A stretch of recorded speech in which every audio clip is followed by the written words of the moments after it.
Hello, and we're back again for Psalm 23, probably the most well known, if not the favorite psalm of many a Christian. And since it's so familiar and so beautiful, I'm just going to make 3 points and then I'll read it. The first one is that in the Hebrew, the very middle of the psalm, in the very middle of the psalm are the words, "For you are with me." And so all the peace and serenity and then joy as well that are described because the Lord is our shepherd, have that fact behind it all. The Lord is with me. And that personal note there too. The Lord is my shepherd. It's not this general concept of God caring for his people. No, God cares for me. The second thing that I wanted to point out is in verse 3. Why does God do all these wonderful things? For his name's sake.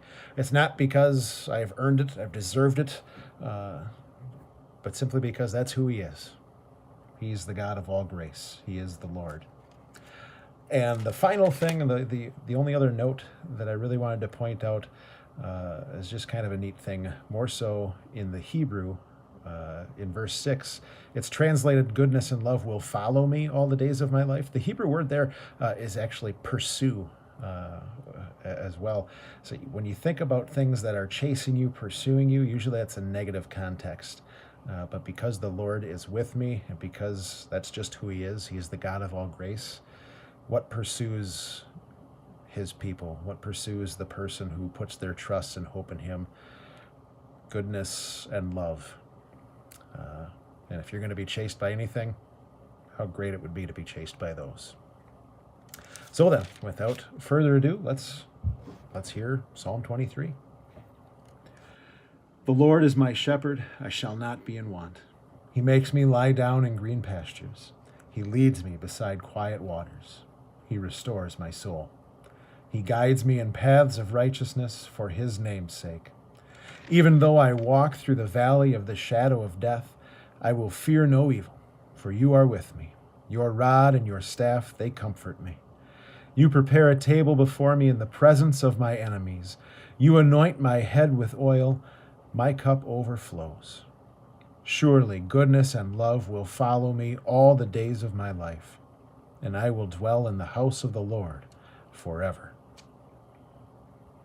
I think one more point is this is often a psalm shared with a loved one or a family member, a friend who is on their deathbed. In that passage, even though I walk through the valley of the shadow of death, I will fear no evil.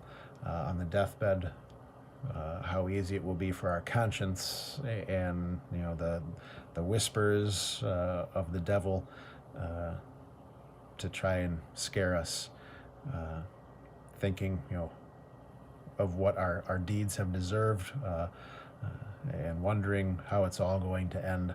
No, for the Lord is with me because of Christ and what he has done for your salvation. Even though you go through the valley of the shadow of death, there's no evil to fear. Heaven is your home. Again, just that beautiful ending. I will dwell in the house of the Lord forever. Wonderful psalm. Hope you enjoy it as much as I do, as much as many others do. See you again for our next psalm, Psalm 24.